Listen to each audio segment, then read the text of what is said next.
The day a billionaire's mother walked into my tiny apartment and slid a $5 million check across my wobbly kitchen table, she didn't even blink when she told me to disappear from her son's life. I was broke, unemployed, and one late rent notice away from losing that apartment. And I tore that check right down the middle. Yeah, I really did that. But if you want to understand why we have to go back to where all of this really started, not with money, not with mansions, but with a glass of water and a woman everyone else called a beggar. My name is Alice, and for a long time I was a sales assistant in a luxury boutique that felt like it wanted me gone every single day. On paper, I worked in customer experience for one of the most exclusive fashion brands in the city. In reality, I was the girl who cleaned the stockroom, ran for coffee, picked up dry cleaning, and watched my commissions vanish into my manager's pockets with a fake smile. Her name was Maria. She had perfect hair, perfect makeup, and a perfectly cruel way of reminding me that I didn't belong there. She'd toss a stack of receipts at me and say, "You should be grateful, Alice. Girls like you don't usually get to be this close to clothes that cost more than their rent." She always made sure to say it loud enough for the others to hear, so they could laugh and roll their eyes, like it was just one big joke. You know that feeling when you walk into a place and immediately know you're the charity case there, not the equal one? Yeah, that was me. Every single day. Whenever a customer actually liked me, and I was about to close a sale, Maria would swoop in with that rehearsed, sugary smile, touch the customer's arm, and say, "I'll take it from here." And just like that, my commission would disappear. The senior staff did the same thing.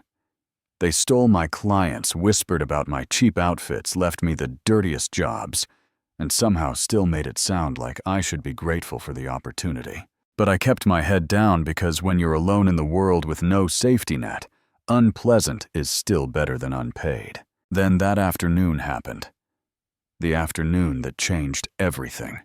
I was standing near the entrance folding a dress that cost more than my entire wardrobe when the door chimed, and a woman walked in. She was older, her clothes faded, her shoes worn with tiny holes at the front. Her hair was messy like she'd been walking against the wind. She stepped inside the boutique, and instantly you could feel the air tighten. One of the other sales girls wrinkled her nose. "Ma'am, can I help you?" she asked, but it came out less like an offer and more like, "Why are you here?" The woman smiled gently. "I just want to look around," she said, voice soft, almost hopeful. Maria's heels clicked across the floor, and that sound alone made my stomach knot up. She gave the woman one long look from head to toe, then actually laughed. "We don't serve people like you," she said. "This boutique is for high-class clients, not beggars. You're in the wrong place." The other girls started laughing openly loudly, like they were watching a comedy show instead of humiliating someone's grandmother in public. And I just stood there for a second, frozen, watching this older woman shrink under their laughter. She looked down at her shoes, at those worn-out soles, like she already knew what they saw when they looked at her. You ever watch someone get humiliated and feel your chest heat up, like your ribs are too small for what you're feeling? That was me. Before I could talk myself out of it, my feet were already moving. I walked over, gently, touched her arm, and said, "Would you like some water?" I didn't even plant the mom. It just came out like my brain was trying to shield her from being treated like trash. Her eyes lifted to mine, surprised and watery. "That would be very nice," she said. I walked past the other girls who were staring at me, like I'd lost my mind, got her a cold glass of water, and helped her sit down on one of the plush chairs we reserved for VIP clients. My heart was beating fast, not because I was scared of her, but because I already knew Maria was going to explode. Still, I smiled and said, Take your time, Mom. Let me know if you need anything. She took my hand, her skin rough and wrinkled, and squeezed it just a little. Good things happen to good people, she whispered. Remember that, my dear. I didn't know it yet, but that sentence was going to stick with me through everything that came next. After she finished her water, she turned to me, eyes clear and focused. You are a kind girl, she said. Help me choose 10 luxury outfits. I blinked. Yes, she nodded. I want the best. Suits, shirts, shoes, the finest you have. Now, in that moment, I had a choice. I could laugh it off like everyone else assumed she was pretending and walk away. Or I could treat her like any other customer and do my job. Guess which one I chose? My heart started racing because deep down, I wanted to believe her. I wanted to believe that this could be my chance to finally have a huge sale to prove myself to earn something that no one could take away. So I got to work. I studied her frame, her shoulders, the way she held herself, and picked suits that would fit nicely, shirts and colors, that felt dignified, shoes that matched. I adjusted collars, matched ties, laid everything out with more care than I'd ever given anything in that store. Behind us, the other girls hovered, whispering. She's such an idiot, one said. Look at her dressing up a beggar like he's going to a gala. Maria just stood there with her arms crossed, watching with a smirk. Let her waste her time, she said. This is going to be fun. Almost an hour later, I had everything picked out and arranged. I turned to the woman, my heart full of nervous hope, and said, Mom, I think these will look amazing on you. She clapped her hands softly. I'll take them all, she said. I felt this jolt of joy shoot through my chest. Oh, okay, I said. So the total comes to $225,000. Silence fell over the entire boutique. Every eye was on us. I saw eyebrows shoot up. I saw Maria's smirk widen. The old woman patted her pockets, then gave this little chuckle. Oh my, she said calmly. I don't have any money on me. I felt the air leave my lungs. The laughing started instantly. Loud, vicious. One of the senior girls almost doubled over. Oh my God, Alice, are you serious? You spent all that time on a broke old woman? I could feel my face burning, like my embarrassment was on display beside the dresses. Maria strutted over perfume, filling the air before she even spoke. You really are stupid, aren't you, Alice? She said, voice dripping with contempt. You actually thought this old fool could afford these clothes. I turned to the woman, trying to stay calm. Ma'am, you don't have any money, she sighed softly. I do, she said, but my grandson has it. He is very rich. I just have to find him. Maria lost it. She turned to the staff. Did you hear that her rich grandson is going to pay for everything? The whole boutique howled with laughter. If it were you standing there, surrounded by people laughing at both you and this older woman, what would you have done? Because in that moment I could have pushed her away, joined in the laughter, tried to protect myself. Instead, I looked at her face, at the dignity she was trying so hard to keep, and I couldn't do it. I took a breath and said, It's all right, Mom. Don't worry about it. The laughing quieted a little. Maria's eyes narrowed. Excuse me, I ignored her. I reached into my bag and pulled out my wallet, which was already painfully thin. I took out everything I had left in cash. Here, I said, placing it in the woman's hand. At least use this for a taxi home. Please. Her fingers trembled around the bills. She looked at me like I had just done something impossible. You are a rare soul, she whispered. Maria scoffed. I told you not to bring filth like this into my store, she snapped. Aura Group has a reputation. This is an elite boutique, and you want to turn it into a shelter. She shook her head, disgust clear on her face. You are ruining our image, Alice. You are done here. You're fired. Get out of my store. There it was. No warning, no second chances. Just a clean, sharp cut. I stood there for a second, heart pounding, throat tight, wanting to scream that I needed this job, that my rent depended on it.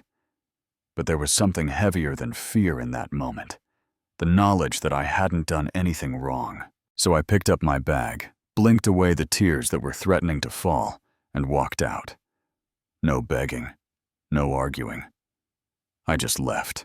As I stepped into the street, the door closed behind me, and with it went my job, my income, my little bit of fragile security. I thought I'd just ruined my life over a glass of water and a taxi fare. What I didn't know was that a few miles away, the woman I had just helped was being driven toward a mansion with golden gates and guards at the entrance. That beggar was going home. The taxi pulled up to this massive estate, the kind you only ever see in magazines. The driver stared through the windshield and stammered, "Ma'am, this is your house." She smiled, paid him, and walked through gates that probably cost more than my entire building. Inside, there were marble floors, crystal chandeliers, and expensive art on the walls. And in the middle of it all stood a man I'd only ever seen in newspapers and business articles. James Ronald, CEO of Aura Group, youngest billionaire in the country, a face people recognized even if they didn't care about business at all. "Grandmother," he said, rushing over to her. "Where have you been? You were gone for hours." "I was testing the world today," she said simply, sitting down. "And I met someone very interesting." She told him everything. How she walked into the boutique dressed like a poor woman, how the staff mocked her, how Maria insulted her and kicked her out. How one girl, just one, called her mom, gave her water, respected her, and then handed over her last money just so she could get home safely. By the time she finished, James's jaw was clenched, his jawline tight enough to cut glass. "They treated you like that in our own store?" he asked. He called his assistant Thomas and ordered security footage from the boutique.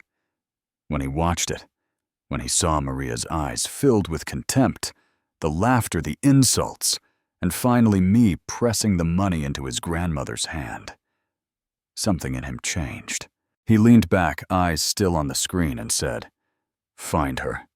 I want to know everything about her." Meanwhile, I was walking down the street with my whole world in a cheap purse, trying to figure out how long I could go without food if I really tried. The sun felt hotter, my feet heavier, and this ugly little voice in my head kept asking why I had to be so stupid, why I always chose kindness, even when it burned me. That was when the black car pulled up next to me. It was the kind of car I usually crossed the street to avoid, because it screamed money, and money never looked my way unless it wanted something. The window rolled down, and a man in a sharp suit leaned out. "Miss Alice?" he asked her. I took a step back. "Yes." He nodded once. "My name is Thomas. I'm the personal assistant to Mr. James Ronald, CEO of Aura Group. My employer would like to meet you.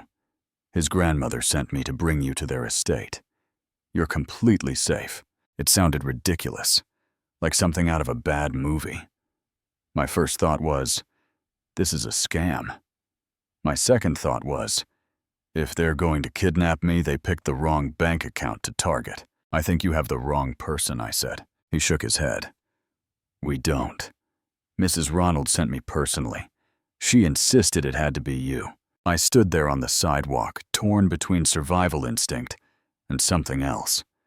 That strange, quiet voice that shows up sometimes and says, "Trust this." So I trusted it. I got in the car. As we passed through the golden gates and into that driveway that felt like its own highway, my jaw actually dropped. The house in front of us looked like something that had been built by someone who didn't know the meaning of the word budget. When the staff opened the car door and called me Miss, I almost turned around to see if someone else was behind me. Inside, the world was all polished surfaces and soft lights. Thomas led me through the foyer and up toward a grand staircase. Halfway up, I saw him, James Ronald. He was taller in person, sharper somehow, as if his presence had edges. Dark hair, expensive suit. The kind of face you could tell had been on magazine covers more times than he cared to count. But his eyes, they were focused calm, like he was always 5 steps ahead of everyone else in the room. He walked down the stairs, stopping in front of me. "Miss Alice," he said, offering a hand. "I'm James." My brain supplied, "He's James Ronald." "You idiot, say something smart." My mouth said, "Hi, I'm Alice." Before I could embarrass myself further, a familiar voice floated over. "There she is." I turned and saw her. The older woman from the boutique, except now she looked completely different. Clean dress hair brushed back, posture straight. She looked less like a beggar and more like exactly what she was, the matriarch of an empire. "Mom," I blurted, then wanted to slap a hand over my mouth. She laughed, warm and genuine. "Oh, my dear, I'm not as poor as I looked, am I?" Everything inside me dropped and rose at the same time. I'd called the grandmother of a billionaire mom in the middle of a luxury boutique. I'd given her my last money. And now I was standing in her mansion. She came closer, took both my hands with this soft grip that still felt steady, and turned to her grandson. "This is the girl I told you about," she said. "This is the kind of woman you should marry." I thought I was going to die right there in that marble foyer. They led me to a living room that looked like something royal families would use as a waiting room. I sat on the edge of a velvet couch, trying not to sink in too much. James sat across from me, studying me, like he was trying to match the girl on the screen with the girl in front of him. He told me he'd seen the footage, that he knew I'd been fired, that he knew I lived alone, no family to fall back on.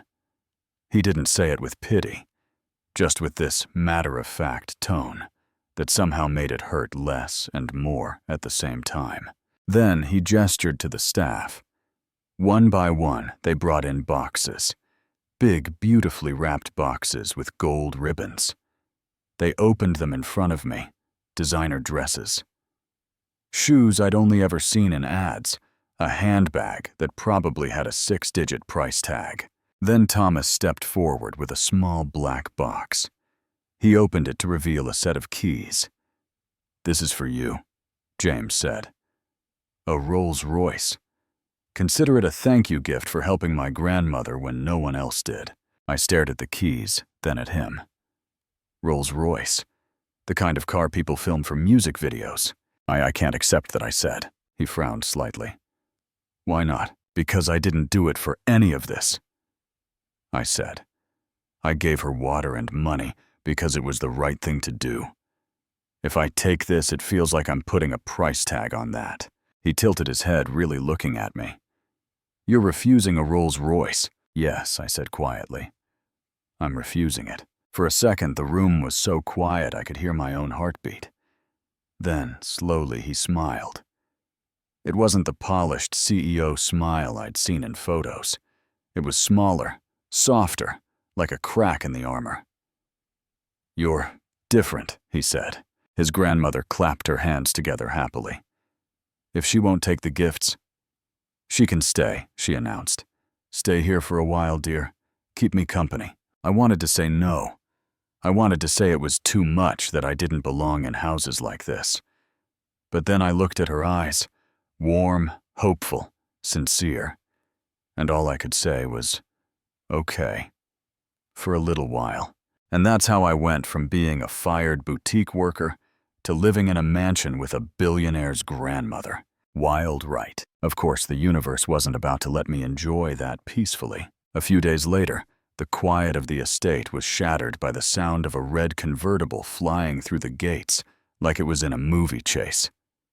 A woman stepped out, all legs and designer labels, sunglasses on lips, pursed like something smelled bad. That was Chloe. She walked into the house like she owned it, calling out James. Her heels echoed on the marble. When she saw me standing near the staircase, her eyes narrowed. "And who is this?" she asked, voice already dipped in poison. Before I could even open my mouth, Grandma smiled and said, "This is Alice, my guest." Chloe laughed. Not kindly. "Guest in this house. You're serious? She looked me up and down like she was scanning a price tag she didn't approve of. Then she turned to James. What is she really? A maid? Some social climber you picked up. My hands curled into fists at my sides, but I kept my mouth shut. I'd learned there's power in silence when the right person is listening. This time the right person did. She is our guest, James said, voice calm but sharp. And you will show her respect. Something flickered across Chloe's face. Hurt. Shock, anger. In her mind, she'd always been the woman next to him, even if he'd never actually said that. To her, I was just a stranger from nowhere, suddenly sitting where she thought she belonged. Later, Grandma sat James down and said, "If you marry that girl, you'll regret it. She loves your money, not you. A woman like that leaves when the waves get high. I'm not marrying her," he said simply. And that was that. Life in the mansion felt unreal. I had my own room, my own bathroom, meals cooked for me. But I'm not someone who can just sit and live off other people forever. After a few days, guilt started creeping in. So one morning at breakfast, I cleared my throat and said, "Grandma Ronald and Mr. James, I need to find a job. I can't just stay here for free. I need to earn my own money." James raised an eyebrow. "You want to work?" "Yes," I said. "I want to stand on my own 2 feet. I don't want to be a burden." He thought for a moment, then said, "I actually need a new secretary at Aura Group, someone I can trust." He looked straight at me. "You fit that description." My fork paused halfway to my mouth. "Work for you at headquarters." He nodded like he was offering me an umbrella, not a life-changing job. Grandma smiled. "Take it, dear. You deserve something good after everything you've been through." My instincts screamed that I was stepping into a world I wasn't built for. But I said yes anyway. And if you're still here listening, stick around, because what happened next will blow your mind. Aura Group headquarters was another universe. Glass walls, glossy floors, people moving fast with purpose and confidence, like everyone there had been born in a suit and handed a briefcase in the delivery room. I walked into that lobby in my best simple outfit, clutching my bag a little too tight. The woman at reception gave me a slow once-over. "You must be Alice," she said, lips curling just a bit. "So you're the new secretary?" The way she said them made it sound like the problem. As I made my way through the office, I could feel eyes on me. Whispers trailed behind like cigarette smoke. "I heard she slept with someone in HR." No, she's a secret mistress." Typical. Pretty girl shows up out of nowhere and lands in the CEO's office. Every word stung. But I had learned something important. When people have decided who you are in their heads, arguing doesn't change their minds. It just entertains them. So I stayed quiet and focused on my work. Chloe, on the other hand, was losing it. It was one thing for me to be in the mansion. It was another for me to sit outside James's office every day, answer his calls, manage his schedule, walk into meetings with him. She'd spent years crafting this image of herself as his inevitable future wife. And suddenly, I was sitting in the seat she thought was hers. So she started doing what bitter people with power do. She used her position as a senior manager to spread rumors. She made sure the whispers got louder, made sure people knew I came from nothing, knew I once worked in that boutique. She painted me as a gold digger before anyone even saw me smile. One day in the break room, it all came to a head. I walked in to grab a coffee, and the conversation died instantly. Someone laughed under their breath, then said loud enough for me to hear, "How does it feel to climb your way to the top by sleeping with the boss?" Another person snickered. "Maybe I should try getting close to the CEO too. Seems easier than working." I stood there, coffee cup in hand, feeling my chest tighten. I wanted to yell, to throw the cup, to demand they say it to my face without the jokes. But instead, I put the cup down, turned around, and walked out. Do you think that's fair? That when people decide you don't deserve your place, they assume you cheated your way there. By lunchtime, the rumors had reached James. And this is where I saw what kind of man he really was. He called a company-wide meeting. People shuffled into the boardroom murmuring. Chloe sat near the front, legs crossed, looking like she'd just won something. James walked in, and the room fell silent without him asking. He scanned the faces, then said one name. Chloe. "Yes, James," she answered. Voice sweet. He didn't bother sitting. "Alice gave my grandmother her last money. When she had nothing," he said. "She helped her when all of you laughed at her. She didn't ask for a reward. She didn't know who my grandmother was, and she refused gifts that most of you would have grabbed with both hands. She is more of a human being than anyone spreading lies about her." You could feel the air change. "If I hear one more word about her that isn't work-related," he said, "I will personally fire the person responsible." Dead silence. Chloe's smile cracked right down the middle. For the first time in my life, someone with real power stood up for me, without me having to beg. And I can't lie to you, something shifted inside me that day. Later, Chloe stormed into his office and slammed the door. "How dare you humiliate me like that?" she screamed. "People have always seen me as your future wife, and now you throw me aside for some nobody." He looked up from his desk, calm. "People assumed," he said. "I never told them that. I never promised you anything. We have never been together, Chloe. I never asked you to be my girlfriend. I never gave you a reason to think I belonged to you." Her face went pale. Years of fantasy vanished in 3 sentences. While she was spiraling, James and I were slowly slipping into something we both tried not to name at first. Working late, sharing jokes, small smiles across his office. I started to notice that when I laughed, he relaxed. He started asking my opinion on things that had nothing to do with my job title. One evening, we were the last 2 people in the office. City lights stretching out behind him like a sea of stars. I was typing something when he said, "Alice." "Yeah." He hesitated, like he was picking his words carefully, then said, "Go out with me." I stared at him. "Go where?" He chuckled. "On a date. With me. No business. Just us." My fingers were frozen above the keyboard. "I don't know if I can do that," I said quietly. "You're you. I'm..." Just what he asked. Just a girl who helped my grandmother when no one else did. Just someone who turned down a car worth more than some houses because you wanted to keep your integrity. I swallowed. "What about Chloe? She's the daughter of my father's friend," he said. "That's all she's ever been." So I said, "Yeah." And the moment the world found out, it exploded. Headlines popped up everywhere. Billionaire CEO dating his secretary. Love triangle at Aura Group. Is James Ronald a playboy playing manager and assistant at the same time? They called me a nobody, a social climber, a girl from nowhere who got lucky. They called Chloe his longtime companion. The real girlfriend suddenly replaced. Chloe took full advantage. She gave interviews in perfect outfits, eyes shining with fake tears. "We've been together for years," she said. "I never thought he'd replace me with a..." She'd stop, let the silence do the insulting for her. For a minute it worked. People took her side.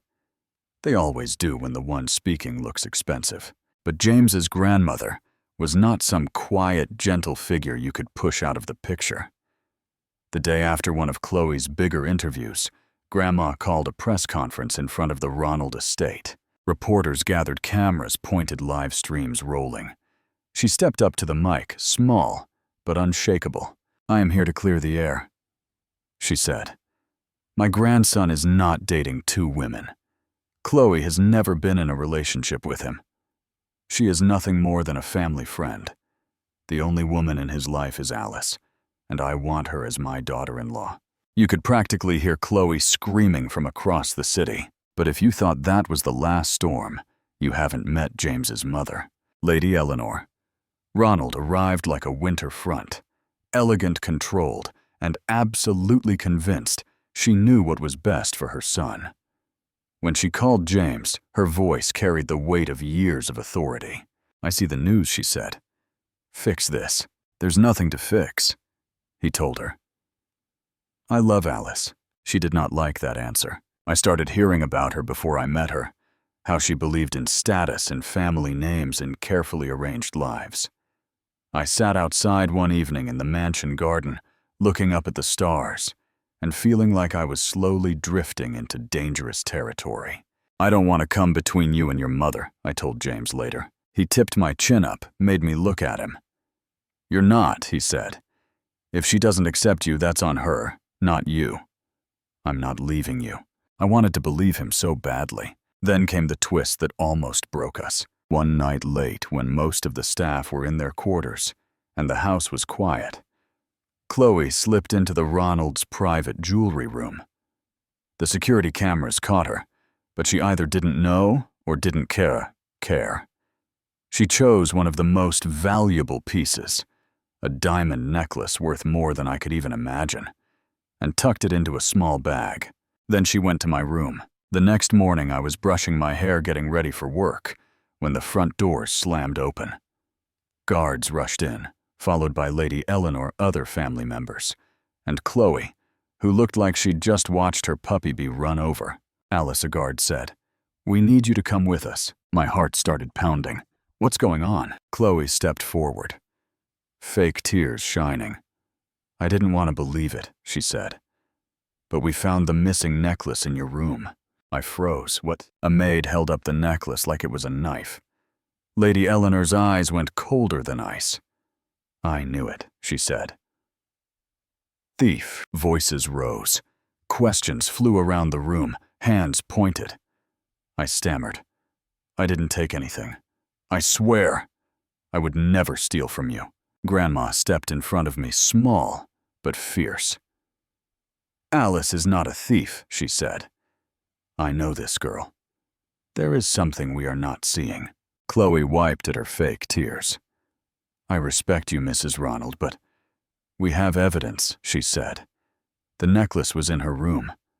How else would it get there?" That's the thing about being poor in a rich world. One piece of evidence is all it takes for them to believe the worst about you. I saw it in their faces. Even the ones who liked me looked uncertain now. The staff, the guards, the extended family. They all looked at me with this mix of disappointment and suspicion. It was like a weight pressing down on my chest. I felt like I couldn't breathe. So I did the only thing I could do to keep from completely falling apart. I left. I packed my few things, walked out of the mansion, and went back to my tiny apartment. James tried to come after me, but Grandma stopped him. She knew that in that moment words weren't enough. I sat in that cramped little space, staring at the same cracked paint I'd been staring at before the mansion ever entered my life, and thought, well, I guess that's that. Then came the knock on the door. I opened it expecting a neighbor, maybe a landlord. Instead, there she was, Lady Eleanor Ronald, perfectly dressed, perfectly composed, standing in my doorway like an audit from heaven. She stepped inside, looked around my little place with polite disgust, then turned to me. "I came to make you an offer," she said. My throat went dry. "What offer?" She took out a checkbook, wrote a number, tore the check out, and set it on my table. I glanced down, and my heart almost stopped. $5 million. "If you leave my son and never see him again," she said calmly, "this is yours." You know that moment when your brain splits in two. One part starts calculating rent debt, food safety. The other part screams that accepting means selling your soul. I stared at the check. I thought about how tired I was, how scared, how easy it would be to disappear somewhere quiet and never have to prove anything to anyone again. Then I thought about James, about his grandmother, about that taxi money, that glass of water, that boardroom meeting where he'd stood up for me. My hands were shaking as I picked up the check. Lady Eleanor watched me closely, ready to call a driver to take me to the bank, and then I ripped the check in half. Her eyes widened. "I love your son," I said, voice shaking, but steady enough. but I will never take money to walk away from him. I am not a gold digger. I'm not what you think I am." For a long second, she just stared at me. Then, she smiled. Just a little. Not warm, but real. "You're stronger than I thought," she said. Then she left. I sank to the floor and cried until my head hurt. I thought it was over. But James had quietly been doing what he does best: investigating. He went through hours of security footage from the mansion, talked to guards and staff, traced every step that necklace took. And when he found the truth, he didn't call me first. He called a meeting at the estate. The entire family gathered. Lady Eleanor, Grandma, uncles, cousins, staff, and Chloe dressed to perfection, as if she were attending a gala, not a trial. James walked in and stood in front of the room, remote in hand. "Chloe," he said. "Yes, James," she answered, trying to sound sweet and injured at the same time. "You framed Alice," he said plainly. "You stole the necklace and planted it in her room." She laughed nervously. "That's ridiculous. Why would I do that?" He didn't argue. He just turned on the screen behind him. Footage appeared. Chloe entering the jewelry room late at night, opening the case, taking the necklace. Then another clip. Chloe entering my room, staying just long enough to hide something. Gasps filled the hall. Lady Eleanor's face drained of color. Grandma shook her head in disappointment. Chloe stumbled backward. "This is edited. This is fake. I would never." Guards stepped forward. "Miss Chloe, you need to leave the estate immediately," one said. She reached for James' desperation, turning her voice sharp. "I did it because I love you." He looked at her like someone he used to know. "You don't love me, yet you love what I can give you, and you were willing to destroy an innocent person to keep it." They escorted her out. The door closed behind her, and this time it stayed closed. But Chloe wasn't the type to accept defeat gracefully. She still had access to certain systems at Aura Group, and she decided to use that to burn everything down. She hacked into the company's financial records, downloaded confidential contracts, and leaked them to the press. Within hours, headlines popped up. Aura Group hit by massive data breach. Is CEO James Ronald losing control? Investors panicked. The board freaked out, the media circled like vultures. Chloe watched it all from her apartment, probably sipping something expensive, thinking she'd finally gotten revenge. She forgot one thing. James didn't get where he is by leaving trails unchecked. The tech team traced the hack. The logs pointed straight to her credentials. When the knock came at her door this time, it wasn't a billionaire with flowers. It was James with 2 police officers. He showed her the evidence on his phone. "You really thought I wouldn't find out?" he asked. She tried to deny it. Tried to cry. Tried to say she was desperate because she loved him. But it didn't matter. The officers cuffed her as she screamed his name. He just looked at her and said quietly, "You had every chance to walk away with your dignity. Instead, you chose this." She was gone. For real this time. With Chloe out of this picture and the truth about the necklace out, Lady Eleanor finally had to sit with what she'd done.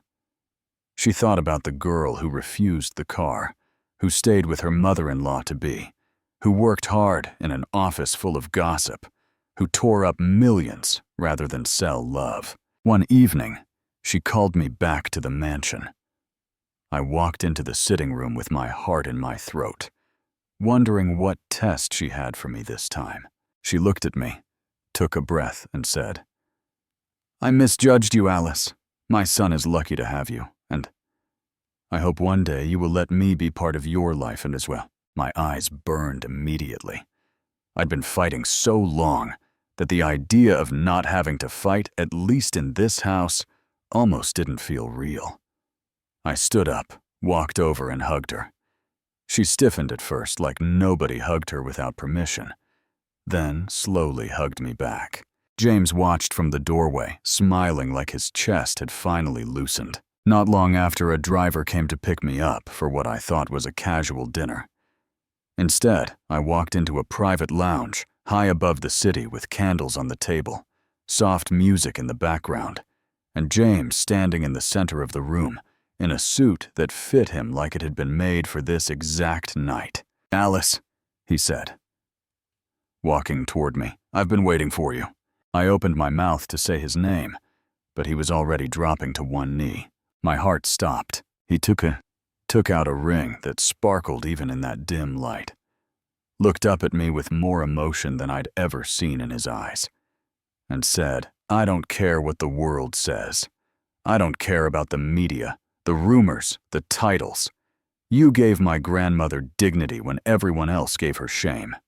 You've been tested, humiliated, offered money, to disappear, accused of things you never did, and you still kept your integrity. Alice, will you marry me?" I was crying before he even finished. My voice shook, but the word came out clear. "Yes." He slipped the ring on my finger, stood up, and kissed me. And in that moment, everything, the boutique, the insults, the firing, the necklace, the check, all of it felt like chapters in a book that had finally reached the part where the main character stops getting kicked by the universe for 5 minutes. News of our engagement hit the internet like a bomb. Some people called it a modern Cinderella story. Others called me lucky, like it all came down to some cosmic lottery. A few called me a fraud, said I must have known who his grandmother was all along. But I didn't care. Not anymore. We went back to the boutique before the wedding. Not because we needed anything from there, because we had something to finish. When we walked in holding hands, the staff froze. Maria's face went through 3 shades of shock before she plastered on a fake smile. "Mr. Ronald." "Miss Alice." What a surprise. James didn't waste time. "I came here to address something," he said. "You insulted my grandmother.